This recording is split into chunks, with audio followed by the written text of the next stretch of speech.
This is the Rail Performance Monitor Update training video for car maintenance. Although the look and feel of the new version has changed, overall functionality remains the same.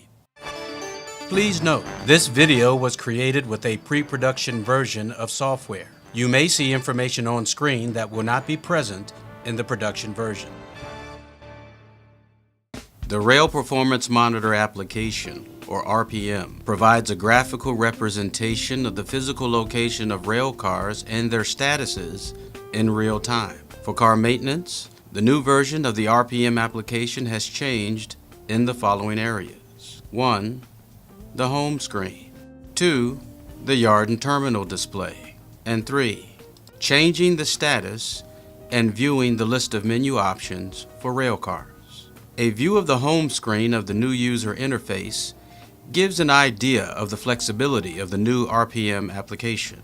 Scroll down below the login section until you see the real-time analytics section to the left. Note the two tabs, Yard Car Capacity and Yard Car Summary.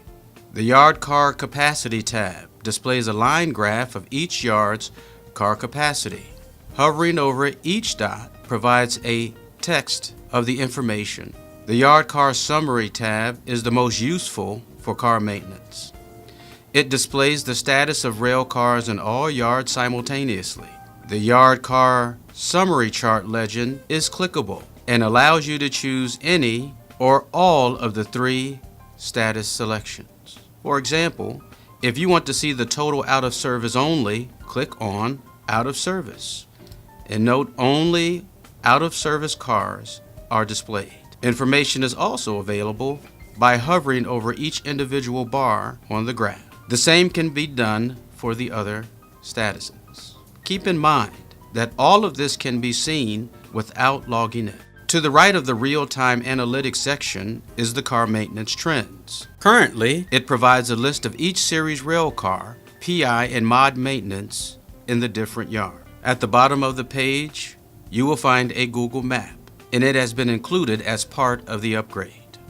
Scrolling back up to the login section, we will find that logging in is simple, and you should be able to use the same credentials as you use in the current version. After logging in, you will be brought to the Shift Notes page by default. You will also note that the menu structure remains at the top of the screen. Car maintenance will primarily use the Home, Search, Yard and Terminal, and Reports options. Occasionally, Admin will be used to change your password.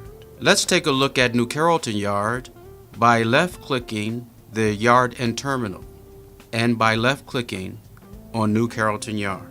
Underneath the menu is the information bar. It shows the location, New Carrollton Yard, the yard car capacity, the direction of the yard, and the location of the bumper post. In this instance, LHS means left-hand side of the map. You will also note 3 new buttons, Suppress Pop-up, Print, and an Actions drop-down menu. Other differences to be noted in the display are the black numbers here that provide an indication of how many cars a particular track can hold. Hovering over the number will display the number of cars currently on the track. To the left of the screen, the numbers in red identify the bump post, while the corresponding gray numbers on the opposite side of the track are here for reference. Between the cars you will see a plus sign.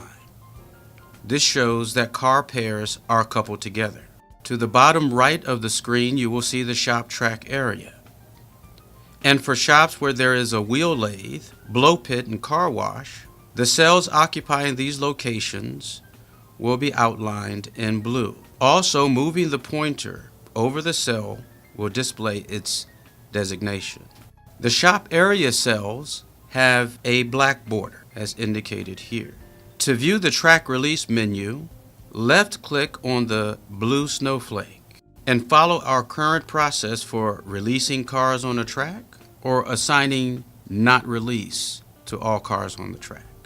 The last major change we will review is how to access the list of menu options for railcars. Car maintenance is used to right-clicking to view a list of menu options and to change the status of a car pair. That is now done with a left click. Let's left click on car 5054. All of the options are the same, but you will note that set restriction and set PIs and mods have been removed. This was done to avoid any confusion with processes that are carried out by Maximo. A nice feature of the new version is the display of the status of a de-icer or test car. Currently, we must right-click and view the status of the car. That no longer needs to be done. Let's left-click again and assign car 5054 as a de-icer. The X indicates that this car has not been assigned as a de-icer. Let's left-click Assign. Notice that car 5054 has been changed to a de-icer, and also observe the green border around the cell. This indicates that it has a status of release.